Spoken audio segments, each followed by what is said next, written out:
Shalom Bapak Ibu Saudara-saudari yang terkasih dalam Tuhan. Kita akan kembali melanjutkan renungan firman Tuhan dalam topik di tengah penderitaan Tuhan tetap setia.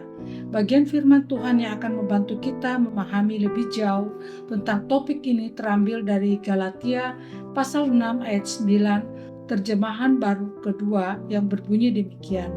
Janganlah kita jemu-jemu berbuat baik, karena apabila sudah datang waktunya, kita akan menuai jika kita tidak menyerah.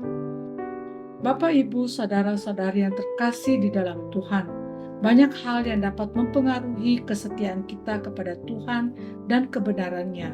Salah satunya adalah penderitaan. Terkadang di dalam penderitaan kita cenderung memikirkan diri kita sendiri. Dengan kata lain, kita tidak lagi memikirkan tentang Tuhan dan bagaimana menghidupi kebenarannya. Nasihat Paulus dalam Galatia pasal 6 ayat 9 dimulai dengan kalimat, "Janganlah kita jemu-jemu berbuat baik." Kata jemu-jemu dalam bahasa aslinya berarti menjadi lemah, patah semangat, atau putus asa. Atau secara sederhana dapat dikaitkan akan terjadinya perubahan sikap setelah suatu peristiwa terjadi. Kalimat ini mengajak kita untuk tidak berhenti berbuat baik, meskipun ada tantangan, bahkan penderitaan yang terjadi kepada kita, atau mungkin ketika kita merasa lelah setelah melakukan sesuatu dan tidak dianggap. Paulus menggunakan kata kita untuk menunjukkan bahwa dirinya sendiri pun menyadari kerentanannya akan godaan untuk menyerah. Namun ia memilih untuk berjuang, dan ia memilih untuk mengajak rekan pelayanan dan saudara seimannya untuk tetap berjuang bersama.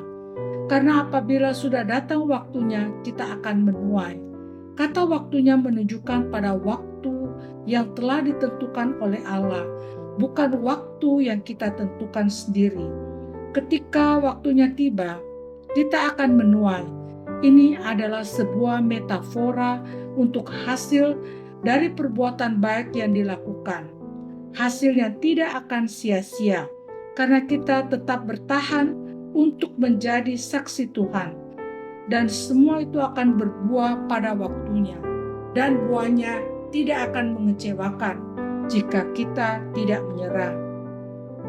Ini adalah kondisi atau syarat untuk menuai hasil tersebut, yaitu tidak menyerah dalam berbuat kebaikan, menghadirkan Kristus melalui hidup kita. Paulus adalah salah satu tokoh yang menunjukkan kesetiaan Tuhan dalam penderitaan yang dialaminya. Dalam masa pelayanannya, Paulus dipenjara beberapa kali, termasuk di Filipi, Kaisarea, dan Roma. Dia pun dipukuli oleh orang-orang Yahudi dan Romawi, dilempari batu, mengalami kapal karam, mengalami kelaparan dan kekurangan, dibuang ke gua, di bawah tanah, bahkan sampai mengalami ancaman pembunuhan dari orang-orang Yahudi dan Romawi. Namun Paulus tidak menyerah dalam melayani Tuhan. Mengapa? Karena ia telah mengalami kesetiaan Tuhan, sehingga di dalam penderitaan yang dialaminya, dia dapat berkata dalam 2 Timotius pasal 1 ayat 12, "Itulah sebabnya aku menderita semua ini, tetapi aku tidak malu, karena aku tahu kepada siapa aku percaya, dan aku yakin bahwa Dia berkuasa memeliharakan apa yang telah dipercayakannya kepadaku hingga pada hari Tuhan."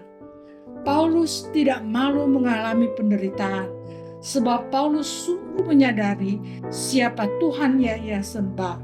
Ia adalah Tuhan yang setia dan yang berkuasa untuk memelihara setiap hal yang telah dipercayakannya kepadanya.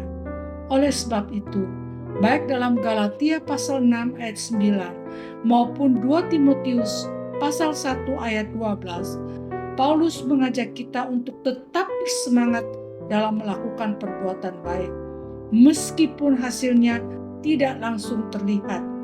Kita tidak boleh mudah berputus asa dalam menghadapi tantangan yang datang silih berganti, dan kita harus tetap setia dalam melakukan kehendak Allah.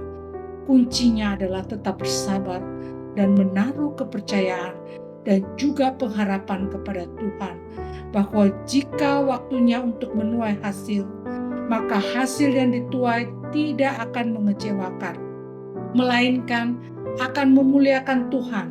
Setiap perbuatan baik yang kita lakukan pasti akan memuliakan Tuhan. Pertanyaan untuk kita renungkan bersama. Apakah kita tetap setia dalam melakukan perbuatan baik, bahkan ketika merasa lelah atau jemu? Apakah kita percaya bahwa hasil akan datang pada waktu yang tepat? Mari kita berdoa. Allah yang Maha Kuasa, dalam kelemahan kami datang kepadamu. Di tengah banyaknya pergumulan yang terjadi di dalam hidup ini, hati kami menjadi lelah dan jemu. Terkadang kami merasa tidak mampu lagi untuk menyatakan kebaikan-Mu. Kami meminta agar Engkau memberi kami kekuatan dan kesegaran baru. Ingatkan kami bahwa kami tidak sendiri dalam perjalanan ini, karena Engkau selalu bersama dengan kami. Dan Engkau juga akan senantiasa memampukan kami untuk menjadi saksi-Mu.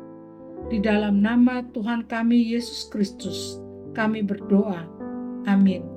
Demikianlah renungan kita bersama pada hari ini. Kiranya kita boleh terus bertumbuh setiap hari di dalam Tuhan.